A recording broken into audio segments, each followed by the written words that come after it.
Bonjour, David Blondeau, consultant capillaire, et bienvenue sur cette seconde vidéo. Aujourd'hui, on va parler des causes pour lesquelles on peut perdre ses cheveux et également de l'alopécie androgénétique.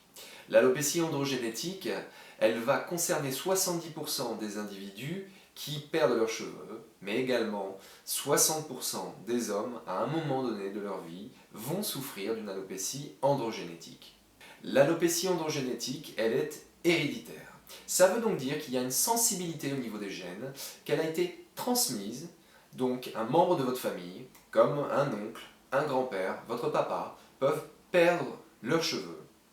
Vous pourriez donc également perdre vos cheveux, mais ce n'est pas automatique. Donc là encore, il faut essayer on va dire de se raisonner et de ne pas trop stresser. Ce n'est pas parce qu'un membre de votre famille perd ses cheveux que vous allez automatiquement perdre vos cheveux. Deuxièmement, l'alopécie androgénétique, elle est évolutive, elle est progressive dans le temps et elle va suivre un schéma d'évolution. Ce schéma d'évolution, il est répertorié en 7 stades dans l'échelle de Norwood-Hamilton que vous allez voir maintenant directement sur votre écran. Comme on peut le voir dans le stade 1, il y a un recul au niveau des tempes et un recul au niveau de la ligne frontale. Dans le stade 2, 3, 4, on continue d'avoir un retrait, une récession de la ligne frontale des golfes et on a également une perte de densité au niveau du vertex, donc au niveau de la tonsure. Dans le 7e stade de l'alopécie, eh bien, il n'y a plus du tout de cheveux sur le dessus du cuir chevelu, il reste des cheveux à l'arrière et sur les côtés du crâne.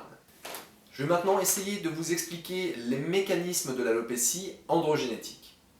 Eh bien, c'est la testostérone qui est directement en cause dans l'alopécie androgénétique. La testostérone, c'est une hormone, l'hormone mâle. Elle est présente dans le sang et dans l'organisme. Sous l'effet d'une enzyme qui s'appelle 5-alpha-réductase et qui se trouve au niveau du cuir chevelu, elle va se transformer en DHT. DHT, dihydrotestostérone. Retenez bien ce terme DHT parce que vous le verrez très souvent sur Internet.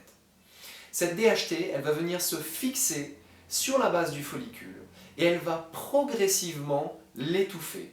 Et elle va empêcher la circulation du sang dans ce follicule. Et donc, le sang ne pourra plus apporter autant d'oxygène, de nutriments, de matériaux nécessaires à la création d'un cheveu. Et le cheveu qui sera produit va être de plus en plus fin, il aura du mal à pousser, il va stagner, et son volume, son épaisseur vont diminuer jusqu'à ce qu'il tombe de manière définitive. Alors je tiens à apporter quelques précisions. Ce n'est pas parce que vous avez un taux de testostérone important que vous allez nécessairement perdre vos cheveux. Si vous n'êtes pas génétiquement programmé pour perdre vos cheveux, il n'y a aucune raison pour que vous perdiez vos cheveux. Deuxièmement, vous pourriez également avoir un taux peu élevé de testostérone et être affecté par la perte de cheveux. Pourquoi? Eh bien parce que vos récepteurs de DHT, qui sont dans la racine de ces follicules, sont très sensibles à la DHT.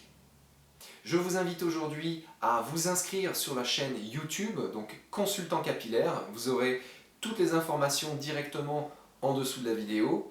Et également visionner mon site, donc le visiter, ou le blog Consultant Capillaire. Vous pouvez également vous inscrire à la newsletter.